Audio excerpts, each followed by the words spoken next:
Hello student, welcome to our channel EDU Ashoka. मैं हूं चंद्रेश पाठक।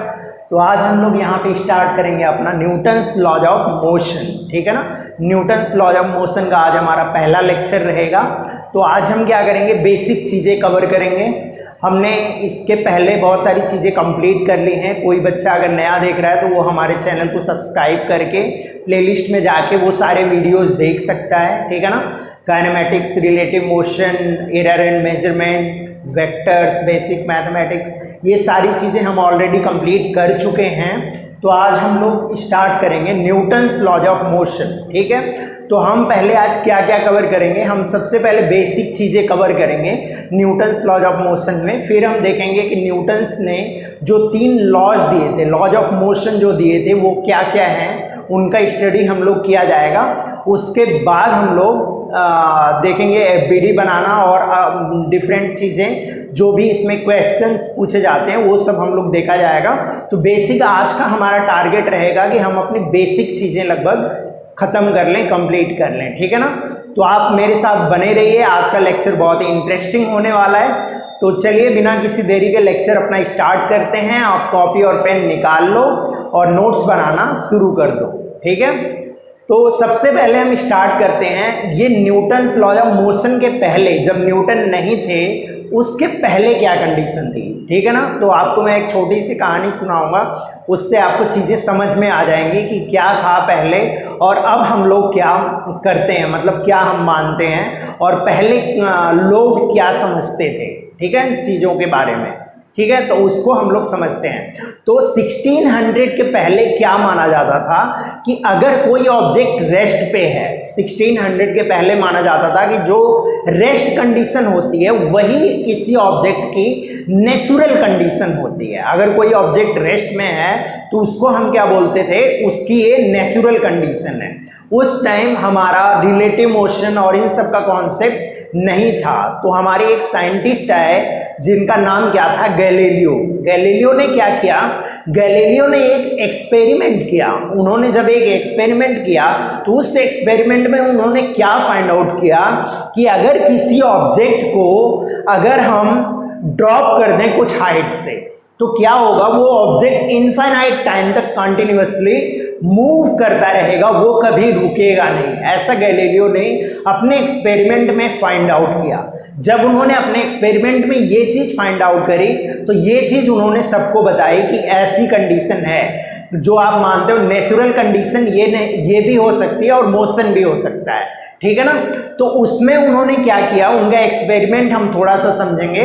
उसके बाद क्या हुआ, जब न्यूटन जब आए तो उन्होंने गैलीलियो के इसी एक्सपेरिमेंट को, जो गैलीलियो पहले बता के चले गए थे, उसी एक्सपेरिमेंट को इन्होंने वेरीफाई किया। और न्यूटन्स का जो फर्स्ट लॉ ऑफ मोशन है वो क्या है, इनर्शिया, लॉ ऑफ इनर्शिया है, जो जिसके बारे में गैलीलियो ने न्यूटन से पहले ही बता दिया था, है ना। तो फर्स्ट लॉ ऑफ मोशन में गैलीलियो का कंट्रीब्यूशन सबसे पहले आया था। उसके बाद न्यूटन ने वेरीफाई करके वहां पे बताया था कि ये चीज कैसे ट्रू है। उन्होंने कैलकुलस की हेल्प से, मैथमेटिक्स की हेल्प से उसको प्रूव करके दिखाया लोगों को कि ये कंडीशन आती है। ठीक है ना, तो ये चीज थी। तो हम सबसे पहले देखते हैं गैलीलियो ने एक्सपेरिमेंट क्या किया था। उस एक्सपेरिमेंट को थोड़ा हम देख लेते हैं, उसके बाद हम आगे मूव करेंगे। ठीक है ना, तो गैलीलियो एक्सपेरिमेंट अगर हम देखें, गैलीलियो एक्सपेरिमेंट, गैलीलियो ने क्या किया, देखो, एक उन्होंने इंक्लाइन सरफेस लिया और एक दूसरी इंक्लाइन सरफेस लिया। 2 इंक्लाइन सरफेस उन्होंने लिया। तो जब उन्होंने देखा कि एक बॉल को वो यहां से ड्रॉप कर रहे हैं, ठीक है, ये इन्होंने बहुत ही स्मूथ सरफेस लिया था सो दैट कि यहाँ पे फ्रिक्शन जो था वो बहुत ही कम था। ठीक है ना, यहाँ पे आप मान सकते हो ये हमारा सरफेस है। ठीक है, तो यहां से जब इन्होंने ड्रॉप किया बॉल को, तो ये h हाइट से सब इन्होंने ड्रॉप किया। ठीक है, और इन्होंने क्या देखा कि जिस हाइट से ये बॉल को ड्रॉप कर रहे हैं वो बॉल जो है ऑलमोस्ट उसी हाइट पे जा रही है। दूसरे इंक्लाइंड प्लेन पे भी वो बॉल कहाँ जा रही है, उसी सेम हाइट h पे जा रही है। ठीक है ना। इन्होंने ये पहली कंडीशन में देखा, फिर इन्होंने क्या किया, इसको थोड़ा जेंटल स्लोप कर दिया, इस स्लोप को थोड़ा कम कर दिया, स्लोप को थोड़ा कम कर दिया। अब स्लोप को कम करने के बाद इन्होंने क्या देखा कि अगर h हाइट से हम बॉल को ड्रॉप करते हैं तो ये बॉल वापस h हाइट तक जाती है, वापस ये कहां तक जाती है, h हाइट तक वापस ये जाती है। ठीक है, ये आपका ग्राउंड सरफेस आप मान सकते हो और ये इंक्लाइन प्लेन है। फिर उन्होंने क्या करा, स्लोप थोड़ा और जेंटल किया, इन्होंने स्लोप थोड़ा और जेंटल करके इन्होंने ऐसा स्लोप लिया। ठीक है, तो इसमें भी इन्होंने देखा कि क्या हो रहा है, फिर से वो बॉल जो है वो फिर से ग्राउंड से सेम h हाइट पे ही जा रही है। ठीक है, फिर इन्होंने क्या एग्ज्यूम करा, ऐसे इन्होंने कई बार स्लोप को चेंज करके इस बॉल को ऑब्जर्व किया कि बॉल कितनी हाइट तक जा रही है। ठीक है ना, तो जब इन्होंने ऑब्जर्व करा तो इन्हें मिला कि हर टाइम बॉल जो है वो h हाइट पे जा रही है।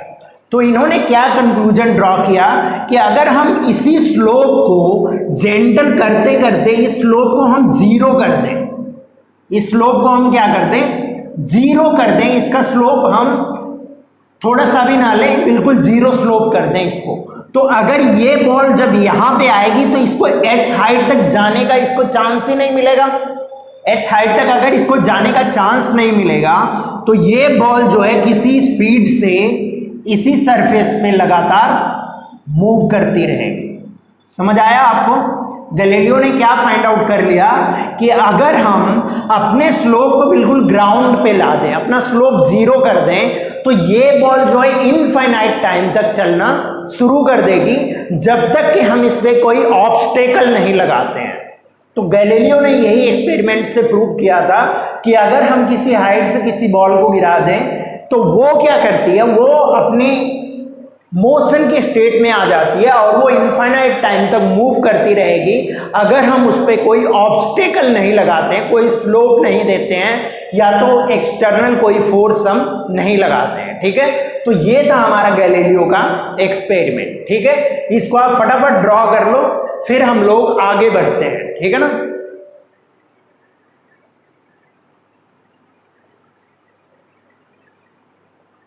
ठीक है, तो गैलीलियो ने क्या बताया कि अगर हम किसी ऑब्जेक्ट को कुछ वेलोसिटी देके छोड़ दें तो वो इनफाइनाइट टाइम तक उसी वेलोसिटी से मूव करता रहेगा। तो गैलीलियो ने, अगर हम इनका स्टेटमेंट लिखें तो गैलीलियो का स्टेटमेंट क्या था, if we give some velocity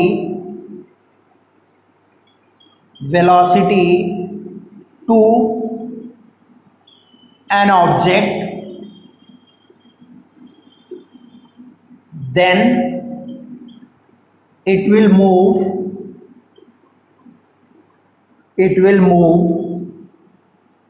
with the same velocity,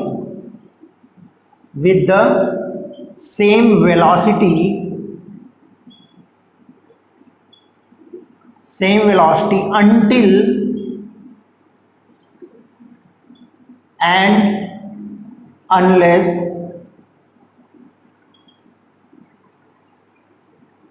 we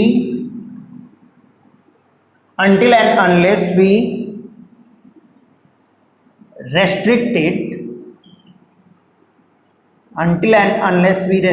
it from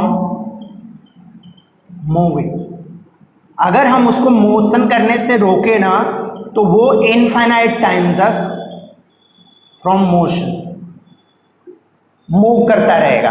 इसको आप यहां पे भी ले सकते हो, until and unless we restrict। यहां पे या तो कोई उसको रेस्ट्रिक्ट करे या तो उसको कोई रेस्ट्रिक्शन अपने आप मिलने लगे, मीन्स कोई स्लोप मिल जाए उसको, या तो कहीं पे उसको ऑब्स्टेकल मिल जाए जो उसको वेलोसिटी को क्या करे, कम करे। ठीक है, if we give some velocity to an object then it will move with the same velocity until and unless we restrict it from motion से जब तक हम इसको रेस्ट्रिक्ट नहीं करते हैं तब तक ये क्या करेगा, सेम वेलोसिटी से मूव करता रहेगा। तो फटाफट आप इसको नोट डाउन कर लो, फिर हम लोग आगे बढ़ते हैं। ठीक है,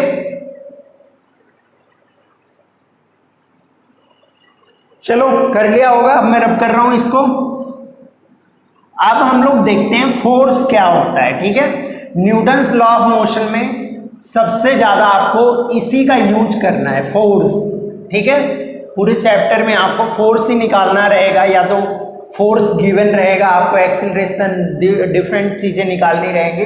तो हम देखते हैं फोर्स क्या होता है। ठीक है, फोर्स। तो अगर हम फोर्स की बात करें तो फोर्स क्या है? It is a push or pull.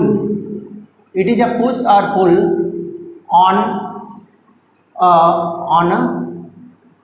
on an object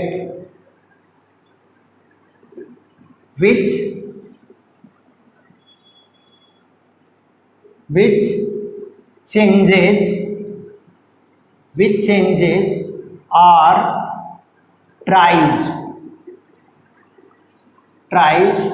to change its state।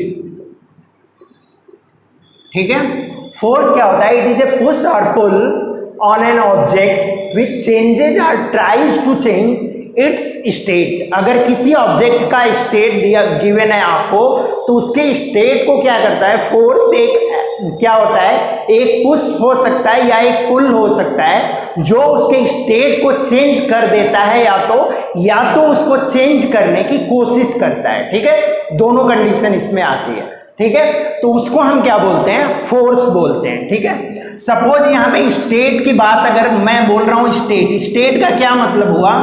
State का सीधा मतलब हुआ वेलोसिटी। ठीक है, स्टेट का सीधा क्या मतलब हुआ? वेलोसिटी। स्टेट का मतलब हो गया वेलोसिटी। अगर स्टेट की बात मैंने की तो आप क्या समझोगे? वेलोसिटी। मैंने यहाँ स्टेट चेंज लिखा है तो इसका क्या मतलब हुआ? Velocity change. ठीक है ना, वेलोसिटी कैसे चेंज हो सकती है?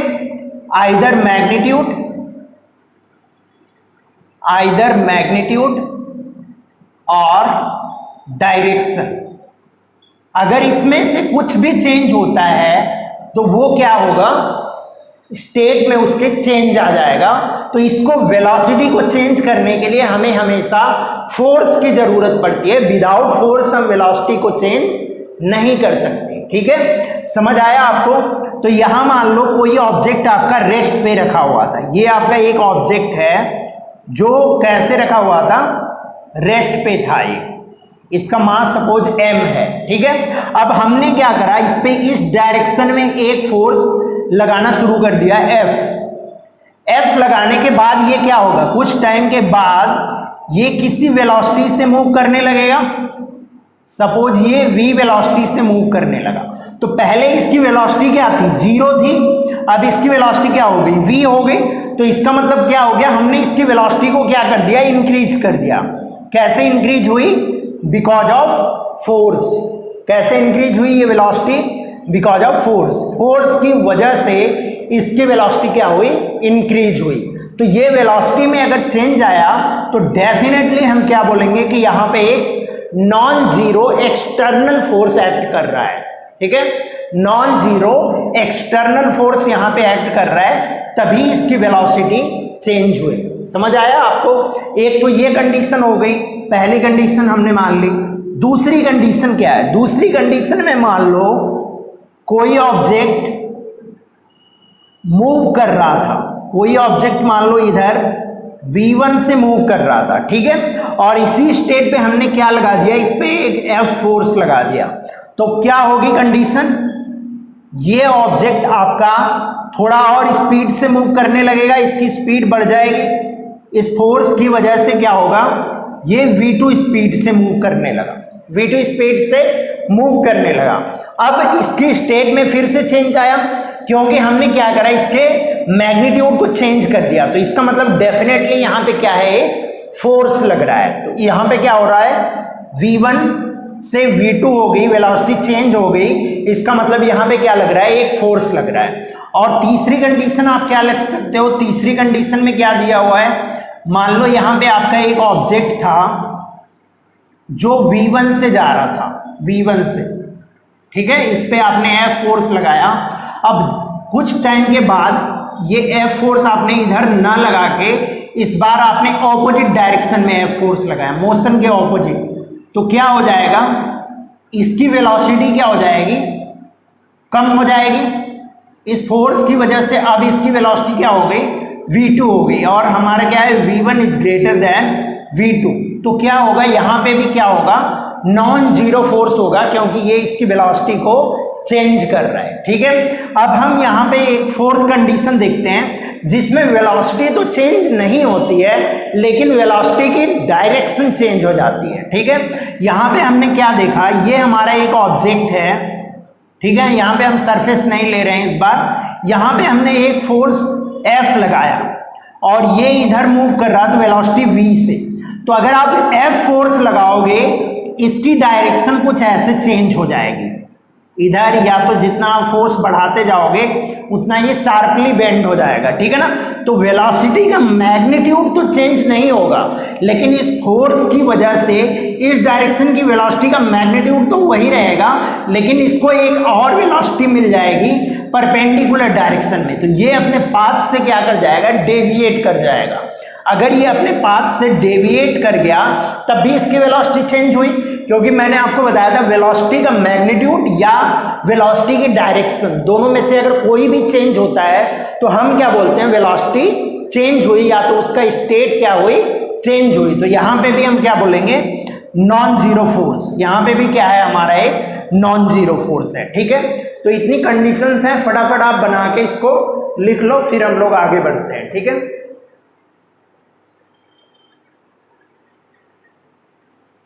चलो कर लिया होगा, अब मैं रब कर रहा हूं इसको।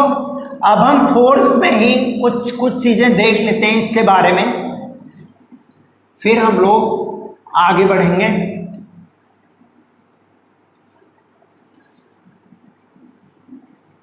अब देखो क्या हुआ, फोर्स का अगर आप यूनिट लिखो, फोर्स का यूनिट क्या होता है, यूनिट ऑफ फोर्स, फोर्स का यूनिट क्या होता है, Newton.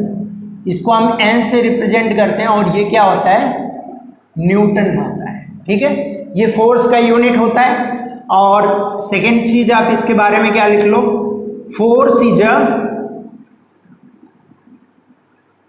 Vector quantity, force is a vector quantity. ठीक है, फोर्स क्या होता है आपका, वेक्टर क्वांटिटी है। अब हम लिख लेते हैं 1 न्यूटन की डेफिनेशन क्या होती है, 1 न्यूटन की डेफिनेशन हम लिख लेते हैं। 1 Newton, if a force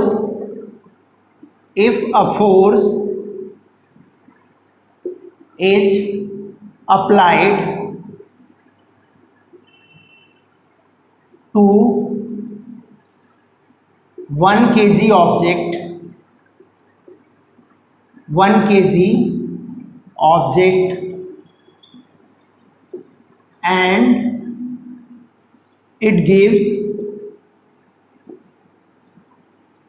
an acceleration of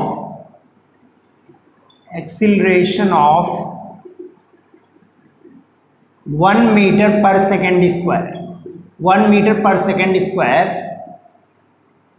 and it gives an acceleration of 1 meter per second square to the object, ठीक है। then the force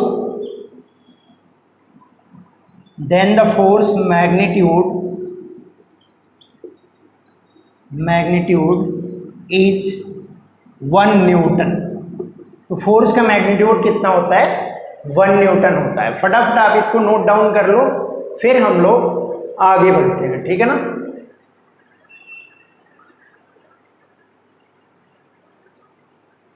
चलो कर लिया होगा, अब मैं रब कर रहा हूं इसको। चलो अब हम लोग देखते हैं फोर्स हमारा कितने टाइप का होता है। अगर हम फंडामेंटल फोर्सेस की बात करें तो यूनिवर्स में कितने टाइप के फोर्स हैं वो हम देखते हैं, ठीक है। टाइप्स ऑफ फोर्स, अगर हम टाइप्स की बात करें टाइप्स कितने हैं फोर्स के, तो बेसिकली इसके 4 टाइप्स होते हैं, 1 2 3 एंड 4। 4 टाइप के हमारे फोर्स होते हैं। पहला क्या है, ग्रेविटेशनल फोर्स,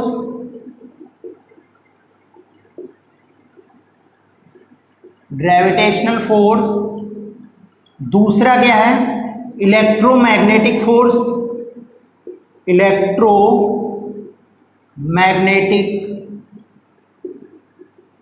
फोर्स। तीसरा क्या है, strong nuclear force, weak nuclear और strong nuclear, weak nuclear force. या और फोर्थ हमारा क्या है, स्ट्रॉन्ग न्यूक्लियर फोर्स। ये हमारे पास 4 टाइप के फोर्स होते हैं, ठीक है। अब अगर हम इसके मैग्नीट्यूड की बात करें कि इनका मैग्नीट्यूड किसका ज़्यादा होता है और किसका कम होता है, तो अगर हम देखें तो सबसे पहले 1 का मैग्नीट्यूड सबसे कम होता है, 1 का सबसे कम होता है, उसके बाद 3 का होता है, उसके बाद 2 का होता है, और सबसे ज़्यादा मैग्नीट्यूड किसका होता है, 4 का होता है। समझ आया? ये मैग्नीट्यूड, इसको आप लिख सकते हो ऑर्डर ऑफ मैग्नीट्यूड, या आप बोल सकते हो मैग्नीट्यूड। इनका क्या होता है, इस ऑर्डर का होता है। सबसे कम कौन होता है, ग्रेविटेशनल फोर्स हमारा सबसे कम होता है, और ये क्या होता है, उसके बाद हमारा होता है वीक न्यूक्लियर फोर्स, उसके बाद इलेक्ट्रोमैग्नेटिक फोर्स, उसके बाद हमारा होता है स्ट्रॉन्ग न्यूक्लियर फोर्स। समझ आया? तो ये फोर्सेस का मैग्नीट्यूड होता है, ठीक है। और इन्हीं फोर्सेस को हम बोलते क्या बोलते हैं,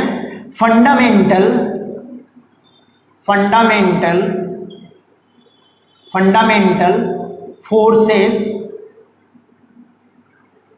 ऑफ नेचर। इसी को हम क्या बोलते हैं, fundamental forces of nature. In 4 forces के अलावा अभी तक यूनिवर्स में कोई 5वां फोर्स फाइंड आउट नहीं किया गया है। जितने भी हमारे फोर्स आते हैं, इन्हीं 4 में से किन्हीं एक का सब टाइप होता है। इन्हीं 4 फोर्सेस में से किसी एक फोर्स का क्या होता है, सब टाइप होता है। हमारा जो भी फोर्स हम देखते हैं, जैसे आपका टेंशन फोर्स हो गया, नॉर्मल फोर्स हो गया, वेट हो गया, स्प्रिंग फोर्स हो गया, फ्रिक्शन फोर्स हो गया, ये सारे फोर्सेस जो आते हैं वो इन्हीं 4 फोर्स में से किसी एक फोर्स के सब टाइप होते हैं। इसके अलावा यूनिवर्स में कोई और फोर्स एग्जिस्ट नहीं करता है, ठीक है। तो फंडामेंटल हमारे यही 4 फोर्सेस हैं। फटाफट आप इसको नोट डाउन करो, फिर हम लोग अब देखते हैं फोर्स का हम और कितने टाइप में इसको ले सकते हैं, ठीक है ना। चलो कर लिया होगा, मैं रब कर रहा हूं इसको। ये तो हमारा बेसिक फंडामेंटल फोर्स हो गए, ठीक है। अब हम क्लासिफिकेशन करते हैं फोर्स का। फोर्स का क्लासिफिकेशन हम कई बेसिस पे कर सकते हैं। तो अगर हम इसका क्लासिफिकेशन करें, या तो हम बोल दें टाइप्स ऑफ फोर्स, इसको हम दूसरी तरीके से क्लासिफाई कर रहे हैं। एक होता है अनबैलेंस्ड फोर्स,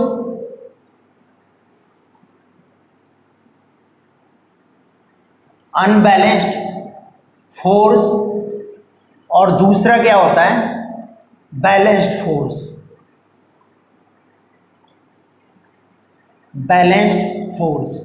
अब ये अनबैलेंस्ड फोर्स क्या होता है, अनबैलेंस्ड फोर्स सबसे पहले हम देखते हैं इसको। इसकी बात अगर मैं करूं तो अनबैलेंस्ड फोर्स हम किसको बोलते हैं, यहां पे इसकी डेफिनेशन आप लिख सकते हो, 2 or more then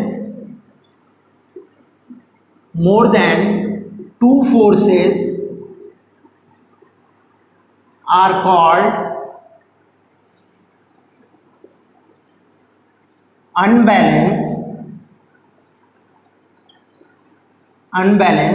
if they produce some acceleration in object। अगर वो किसी ऑब्जेक्ट में कुछ एक्सेलरेशन प्रोड्यूस कर रहे हैं, ठीक है, कुछ एक्सिलरेशन आ रहा है ऑब्जेक्ट में दो या दो से ज्यादा फोर्सेस के कारण, तो उन फोर्सेस को हम क्या बोलते हैं, अनबैलेंस्ड फोर्सेस बोलते हैं, ठीक है। और बैलेंस्ड फोर्सेस क्या होते हैं, बैलेंस्ड फोर्सेस इफ नेट, या तो आप इसको एक्सिलरेशन की जगह आप यहां पे आप क्या कर सकते हो, two or more than two forces are called unbalanced if they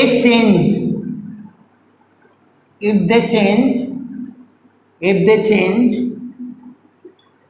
state of motion, state of motion मत लिखो आप, स्टेट ऑफ एन ऑब्जेक्ट। अगर वो किसी ऑब्जेक्ट के स्टेट को चेंज करते हैं तो उनको हम क्या बोलते हैं, अनबैलेंस्ड फोर्स बोलते हैं। स्टेट मैंने बोल दिया तो आपको तुरंत समझ जाना है, मतलब वेलोसिटी। स्टेट चेंज का मतलब हो गया वेलोसिटी चेंज। अगर वो रेस्ट से मोशन में आ रहा है तो वेलोसिटी जीरो से कुछ वैल्यू आ जा रही है तो उसका स्टेट चेंज हुआ। अगर वो कुछ वेलोसिटी से मूव कर रहा है, उसको और तेज कर दिया हमने और उसकी स्पीड बढ़ गई, तो वो क्या हुआ, मैग्नीट्यूड वेलोसिटी का चेंज हुआ, तो वो भी वेलोसिटी में चेंज आ गया। या तो अगर वेलोसिटी कांस्टेंट है मैग्नीट्यूड लेकिन उसकी डायरेक्शन बदल रही है, तब भी वो क्या हो जाएगा, अनबैलेंस्ड फोर्स वहां पे लगेगा, ठीक है। उसका स्टेट हम क्या मानेंगे कि चेंज हो गया, ठीक है।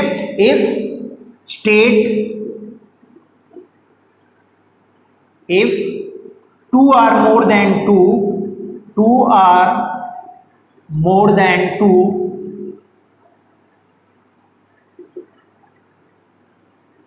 forces acts on an object but the state of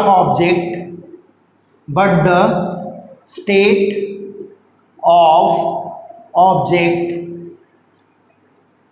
does not change, then the forces are called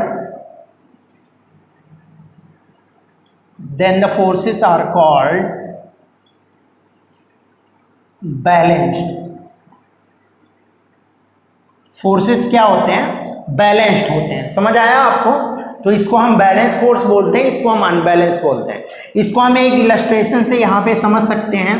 देखो, अगर यहाँ पे ये एक ऑब्जेक्ट है, हमने क्या करा, इस पे एक फोर्स इधर से लगाया और एक फोर्स इधर से लगाया, एक फोर्स इधर से लगाया और एक फोर्स सपोज हमने इधर से लगा दिया, ठीक है। इतने टाइप के हमने इस पे फोर्स लगा दिए, ठीक है। इसको मान लो हमने बोल दिया F1, इसको बोल दिया F2, इसको बोल दिया F3 और इसको बोल दिया F4। चार फोर्सेस हमने लगा दिए और क्या हो गया, हमारा ऑब्जेक्ट जो है इस डायरेक्शन में क्या करने लगा, एक्सिलरेट करने लगा। इस डायरेक्शन में क्या होने लगा, उसकी वेलोसिटी बढ़ने लगी इस डायरेक्शन में। तो हम क्या बोलेंगे, summation of F is not equal to 0। इसको हम बोलेंगे अनबैलेंस्ड फोर्स, अनबैलेंस्ड फोर्स। ये क्या है, हमारा अनबैलेंस्ड फोर्स है। अगर हम सभी फोर्सेस का सम करें और वो हमारा 0 के इक्वल ना आए, दैट मीन्स वो कुछ ना कुछ एक्सिलरेशन प्रोवाइड करे ऑब्जेक्ट में, तो उसको हम क्या बोलते हैं, अनबैलेंस्ड फोर्स बोलते हैं। तो यहां आप क्या लिख सकते हो, F1 प्लस F2 सभी का वेक्टर सम करोगे, ठीक है, plus F3 plus F4 is not equal to 0। That means mass into acceleration, कुछ इनकी वैल्यू आएगी, ठीक है। तो इनको हम बोलते हैं क्या, अनबैलेंस्ड फोर्स। अब हम यहीं पे देखें बैलेंस्ड फोर्सेस क्या होते हैं। अगर ये मान लो आपका वही कोई ऑब्जेक्ट है M, यहाँ पे आपने मान लो लगाया F1, यहाँ पे लगाया आपने F2 और इधर से लगाया आपने F3 और इस डायरेक्शन से आपने लगा दिया, इस डायरेक्शन से लगा दिया आपने F4। और क्या दिया हुआ है आपको, अगर summation of F all F equal to 0, तब हम क्या बोलते हैं, इसको बोलते हैं हम बैलेंस्ड फोर्स।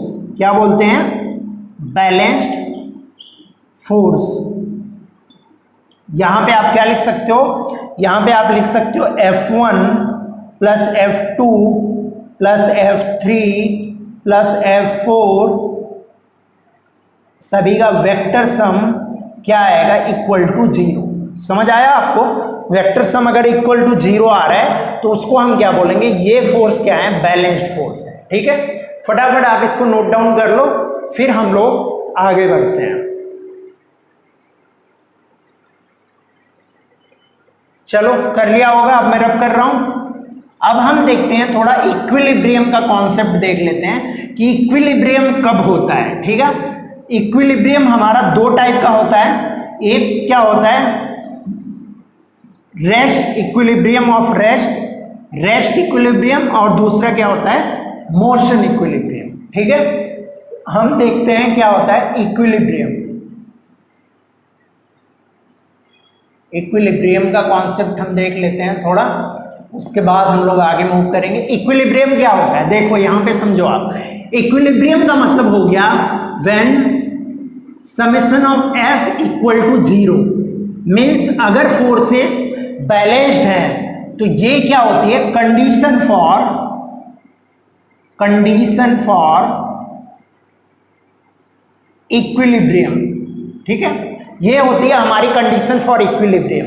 तो इसमें अगर नेट फोर्स आपका 0 आ रहा है, नेट फोर्स अगर आपका 0 आ रहा है तो एक ऑब्जेक्ट आपका कहां पे रह सकता है, रेस्ट में रह सकता है। एक ऑब्जेक्ट आपका रेस्ट पे हो सकता है, या तो हो सकता है वो कांस्टेंट वेलोसिटी से मूव कर रहा हूं, v वेलोसिटी से ये आपका ऑब्जेक्ट मूव कर रहा हूं, ये m1 मान लो, इसको आप m2 मान लो। तो इसको हम क्या बोलते हैं, इक्विलिब्रियम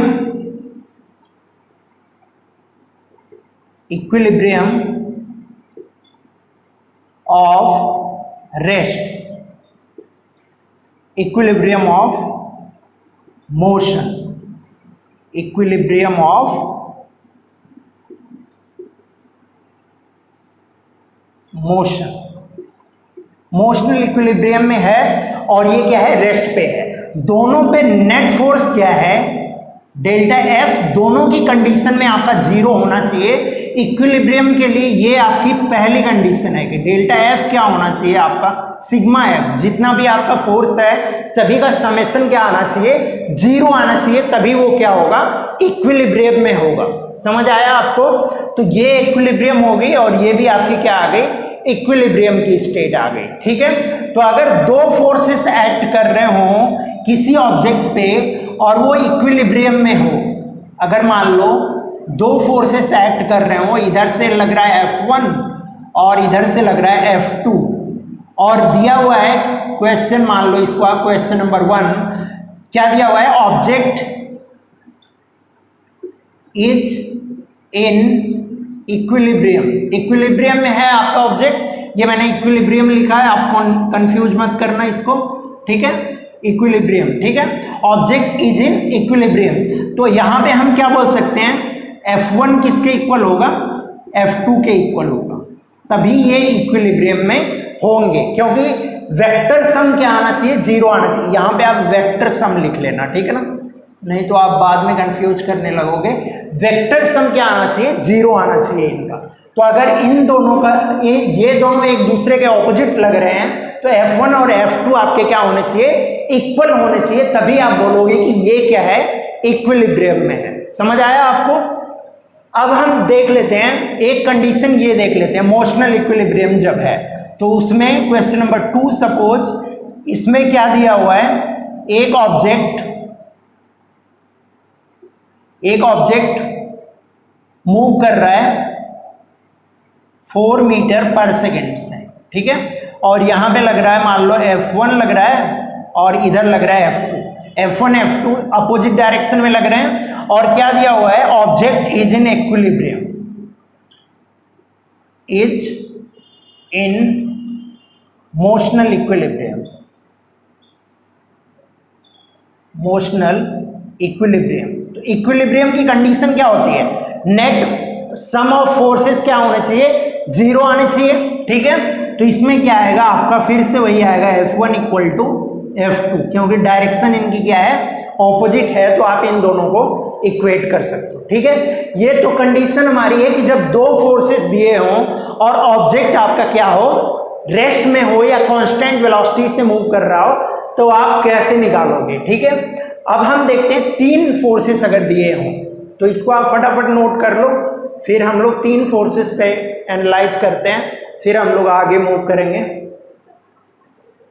कर लिया होगा, रब कर रहा हूं मैं, चलो।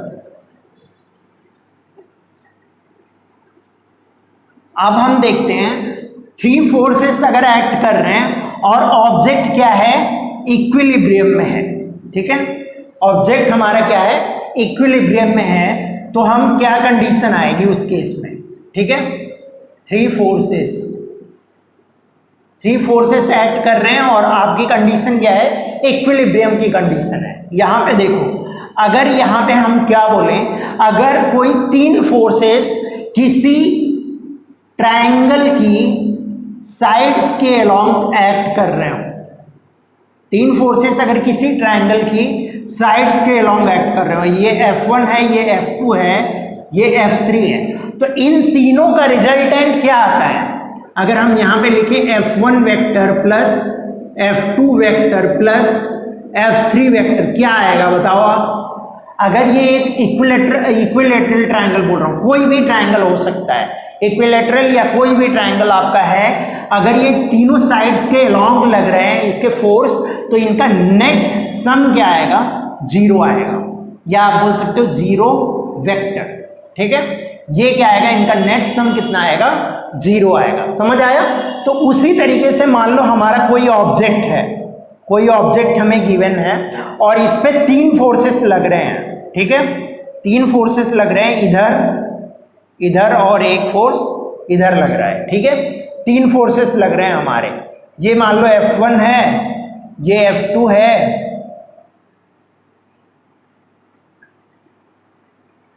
इस तरीके से आप लिखो।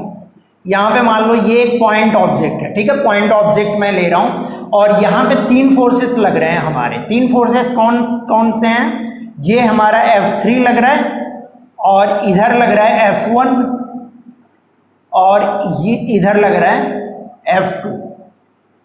ठीक है, ये तीन फोर्सेस लग रहे हैं और क्या दिया हुआ है, F1 के बीच जो एंगल है वो θ1 है, F1 फोर्स इधर लग रहा है और जो बचे हुए दो फोर्सेस हैं उनके बीच एंगल θ1 है, और F3 के जो बचे हुए फोर्सेस हैं वहां एंगल कितना है, θ3 है, और F2 के ऑपोजिट जो एंगल बन रहा है वो कितना है, θ2 है। ठीक है, तो यहां पे हम क्या करते हैं, अगर ये इक्विलिब्रियम में है, if object is in equilibrium, अगर ऑब्जेक्ट आपका इक्विलिब्रियम में है तो हम क्या बोल सकते हैं, यहां पे F1 by sine θ1 equal to F2 by sine θ2 equal to F3 by sine θ3। ये कंडीशन होल्ड करती है। समझ आया आपको, ये हमारा साइन रूल भी इसको बोलते हैं। अगर किसी ऑब्जेक्ट पे तीन फोर्सेस लग रहे हैं और ऑब्जेक्ट आपका क्या है, इक्विलिब्रियम में है, दैट मीन्स रेस्ट में है, सपोज रेस्ट में है, तो ये तीनों फोर्सेस का अगर आप जो फोर्स देखो, आपको कैसे लेना है एंगल और फोर्स, आपको कैसे लेना है। सपोज आप F1 ले रहे हो तो आप F1 को भूल जाओगे, जो दो बचे हुए फोर्सेस हैं उनके बीच जो एंगल होगा वो एंगल आप लोगे। F1 अगर आपको लेना है तो F2 और F3 के बीच का एंगल का आपको साइन लेना पड़ेगा, तब आप रेशियो लोगे। उसी तरीके से F2 अगर आपको लेना है तो F1 और F3 के बीच का एंगल लेना पड़ेगा। ठीक है, तो इसको आप हमेशा ध्यान में रखोगे कि ये क्या होता है, आपका साइन रूल होता है। समझ आया, तो इसको आप फटाफट नोट कर लो। अगर तीन फोर्सेस एक्ट कर रहे हैं तो ऑब्जेक्ट इक्विलिब्रियम में कैसे होगा। ठीक है ना,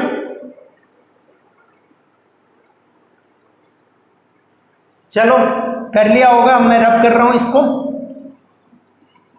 इस पे आपके बहुत सारे क्वेश्चंस पूछे जा सकते हैं आपसे। ठीक है ना, तो ये किसी साइन फॉर्मूले से आप निकालोगे। हम इस पे क्वेश्चंस भी करेंगे अभी, ठीक है। अब हम देखते हैं धीरे धीरे, अब हम मूव करते हैं न्यूटन्स लॉज की तरफ, ठीक है। तो पहले हम देखते हैं फ्रेम हमारा क्या होता है, फ्रेम, या आप बोल सकते हो रेफरेंस फ्रेम। रेफरेंस फ्रेम क्या होता है हमारा, रेफरेंस फ्रेम हालांकि मैंने आपको पहले भी बताया हुआ है। रेफरेंस फ्रेम, रेफरेंस फ्रेम क्या होता है, ये आपका एक, आप मान सकते हो कोई कैमरा है या कोई ऑब्जर्वर है, कैमरा या ऑब्जर्वर जो किसी ऑब्जेक्ट को क्या कर रहा है, ऑब्जर्व कर रहा है, किसी ऑब्जेक्ट को वो देख रहा है कि ऑब्जेक्ट का मोशन कैसे हो रहा है या अपनी स्टेट को ऑब्जेक्ट कैसे चेंज कर रहा है। तो जहां से वो देखता है, अगर उसको हम एक कोऑर्डिनेट सिस्टम मान लें तो हम क्या बोलेंगे, वो हमारा क्या है, फ्रेम, रेफरेंस फ्रेम है, ठीक है ना। तो वो किसी ऑब्जर्वर, अगर कोई ऑब्जर्वर यहां से किसी ऑब्जेक्ट को ऑब्जर्व कर रहा है, ठीक है ना, मान लो ये कोई ऑब्जर्वर है और यहां पे एक ऑब्जेक्ट रखा हुआ है जो v वेलोसिटी से मूव कर रहा है, ठीक है। तो इसको अगर ये ऑब्जर्व कर रहा है तो ये ऑब्जर्वर क्या हो जाएगा, इसको हम क्या बोलेंगे, रेफरेंस फ्रेम। इसको हम क्या बोलेंगे, रेफरेंस फ्रेम, जहां से ये ऑब्जर्वर ऑब्जर्व कर रहा है इस ऑब्जेक्ट को, ठीक है। तो रेफरेंस फ्रेम क्या होता है, this is a coordinate system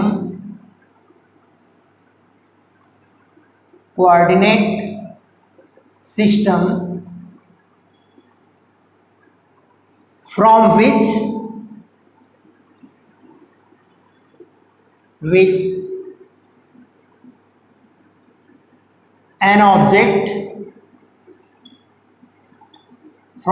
an object और आप क्या लिख सकते हो, सिस्टम, कोई सिस्टम हो या कोई ऑब्जेक्ट हो, फ्रॉम विच एन ऑब्जेक्ट और सिस्टम इज बीइंग ऑब्जर्व, ठीक है।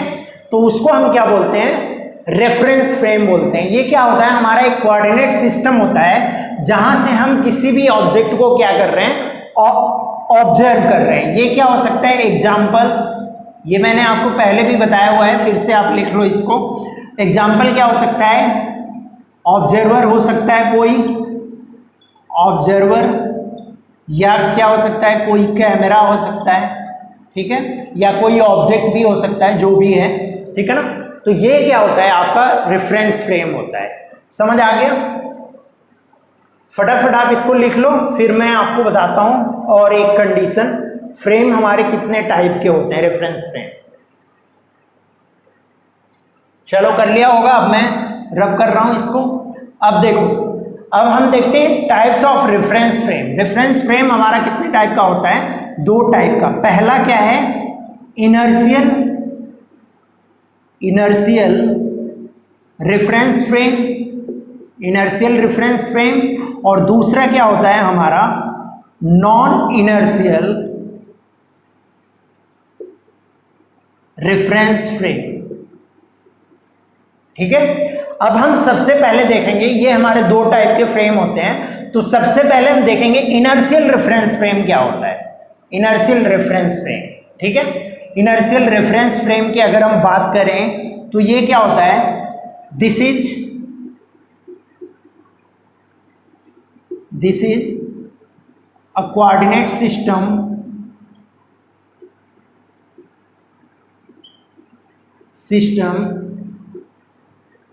which is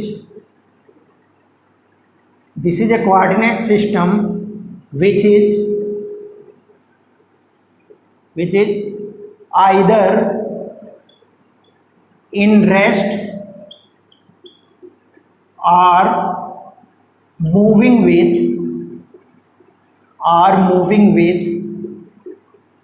an uniform velocity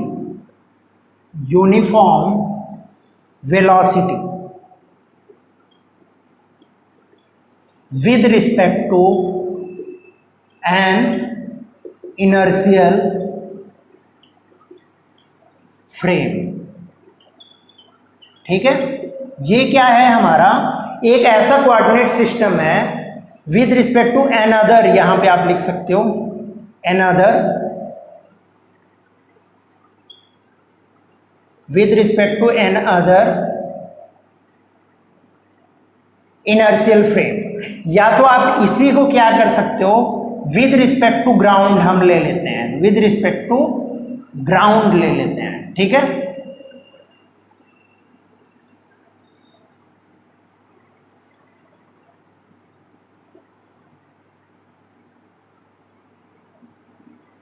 with respect to ground, ठीक है। तो ये क्या होता है हमारा इनर्शियल रेफरेंस फ्रेम, हम इसको बोलते हैं, ठीक है। इसको हम क्या बोल सकते हैं, देखो कोई अगर ऑब्जेक्ट ग्राउंड के फ्रेम में, कोई ऑब्जर्वर अगर ग्राउंड के फ्रेम में रेस्ट पे है, मान लो यहाँ पे एक ऑब्जर्वर है जो इस कार में बैठा हुआ है और ये क्या है, रेस्ट पे है, ये किस में है, रेस्ट पे है, तो इसको हम क्या बोलेंगे, इनर्शियल रेफरेंस फ्रेम बोलेंगे, ठीक है।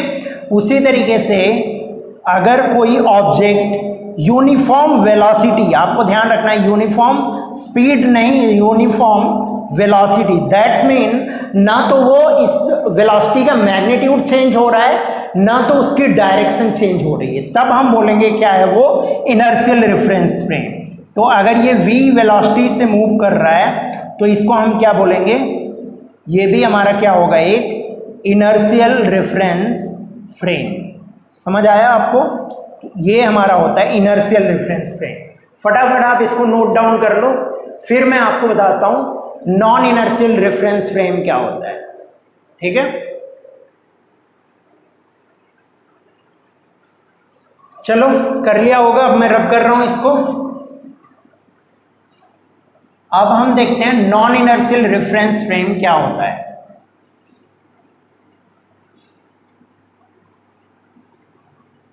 नॉन इनर्शियल रेफरेंस फ्रेम एक ऐसा फ्रेम होता है जो किसी एक्सिलरेशन से मूव करे, ठीक है ना, किसी एक्सिलरेशन से मूव करे। तो दूसरा हमारा क्या है, non inertial reference frame. Non inertial reference frame ये क्या होता है, a reference frame, a coordinate system आप बोल सकते हो, अ coordinate system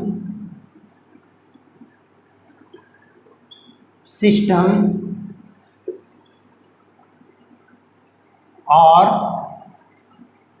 an observer, coordinate system, इसको आप क्या बोल सकते हो, और एन ऑब्जर्वर कॉमा कैमरा, कुछ भी हो सकता है आपका, एन ऑब्जर्वर ही रहने दो, ठीक है। अ कोऑर्डिनेट सिस्टम और an observer which is moving with some acceleration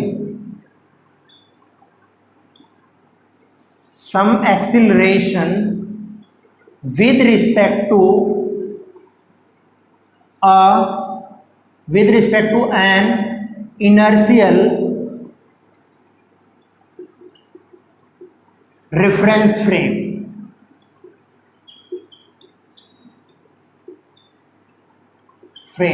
ठीक है। या आप इसको बोल सकते हो with respect to ground, reference frame आप बोल सकते हो ग्राउंड, ठीक है। क्या है ये, अ कोऑर्डिनेट सिस्टम और an observer which is moving with some acceleration with respect to an inertial reference frame is called non inertial reference frame.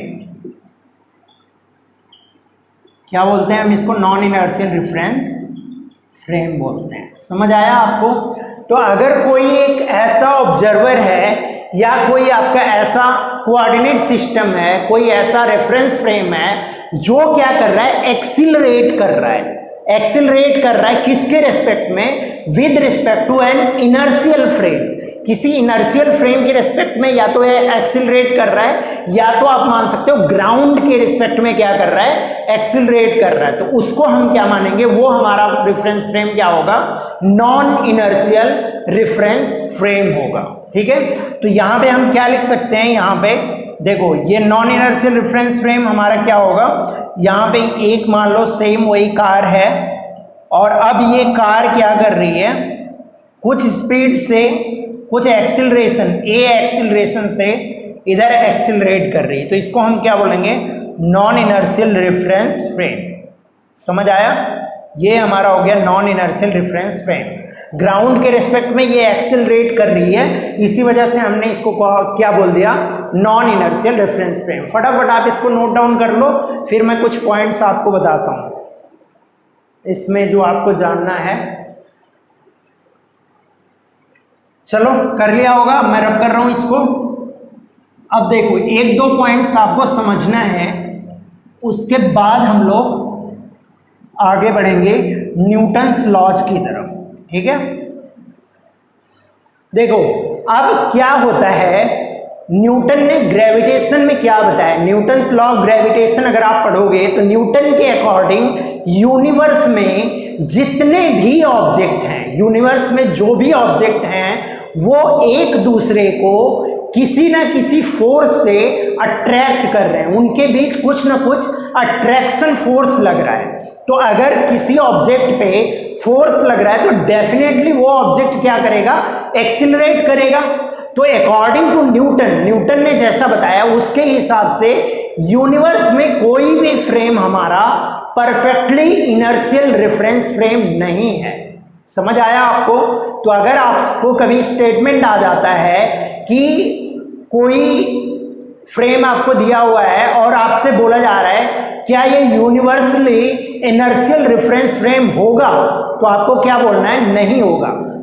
World में या पूरे यूनिवर्स में कोई भी ऐसा फ्रेम नहीं है जो कि क्या हो, परफेक्टली हम जिसको बोल सकें इनर्शियल रेफरेंस फ्रेम। हम क्या करते हैं, ग्राउंड को हम इनर्शियल मान लेते हैं, हम मान लेते हैं कि हमारी अर्थ जो है वो स्टेशनरी है, वो रेस्ट पे है, और फिर हम अपने फ्रेम को डिफाइन कर देते हैं कि हमारा फ्रेम इनर्शियल है या नॉन इनर्शियल है। अगर रेस्ट पे है या यूनिफॉर्म वेलोसिटी से मूव कर रहा है ग्राउंड के रिस्पेक्ट में तो हम उसको इनर्शियल बोल देते हैं, और अगर वो एक्सिलरेट कर रहा है ग्राउंड के रिस्पेक्ट में तो हम क्या बोल देते हैं, नॉन इनर्शियल रेफरेंस फ्रेम बोल देते हैं। लेकिन जो न्यूटन ने बताया था, न्यूटन के अकॉर्डिंग अगर हम चले तो यूनिवर्स में कोई भी फ्रेम इनर्शियल रेफरेंस फ्रेम नहीं है।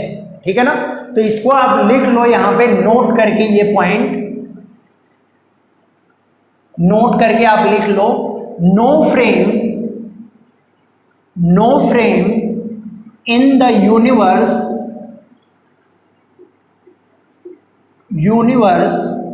is perfectly, no frame in the universe is perfectly inertial। कोई भी ऐसा फ्रेम नहीं है जिसको हम क्या बोल दें, परफेक्टली इनर्शियल रेफरेंस फ्रेम हो। बिकॉज यहां पे आप लिख सकते हो, रीजन भी इसका लिख सकते हो, because according to Newton,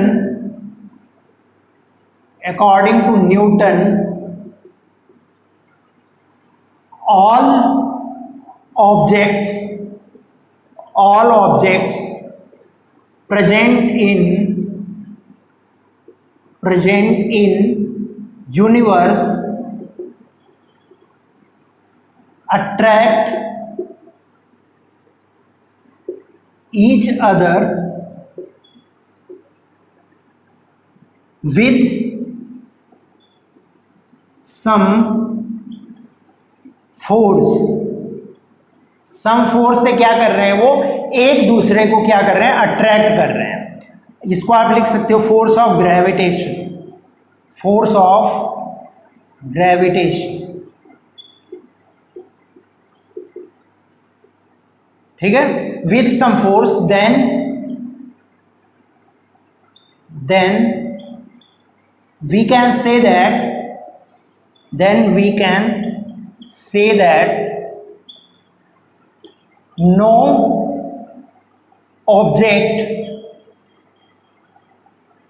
so we can say that all object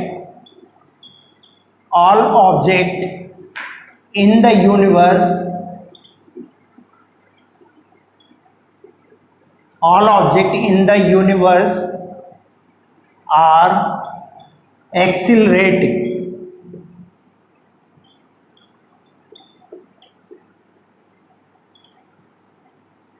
With respect to some other object, some other object के रिस्पेक्ट में क्या है, सभी ऑब्जेक्ट क्या कर रहे हैं, एक्सिलरेट कर रहे हैं, तो हम किसी को भी इनर्शियल फ्रेम नहीं बोल सकते। तो इसको आप फटाफट नोट डाउन कर लो। No frame in the universe is perfectly inertial because according to Newton all objects present in universe attract each other with some force of gravitation. Then we can say that all objects in the universe are accelerating with respect to some other object. ठीक है, तो इसी वजह से कोई भी हमारा frame जो है वो परफेक्टली इनर्शियल नहीं है। समझ आ गया? नोट कर लो आप इसको फटाफट।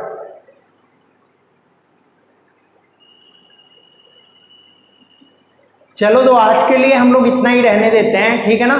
ये हमारी बेसिक सारी चीजें लगभग कंप्लीट हो गई हैं। अब हम नेक्स्ट क्लास में क्या सीखेंगे, न्यूटन्स लॉ ऑफ मोशन हम बेसिकली करेंगे, तीनों लॉज हम न्यूटन के करेंगे।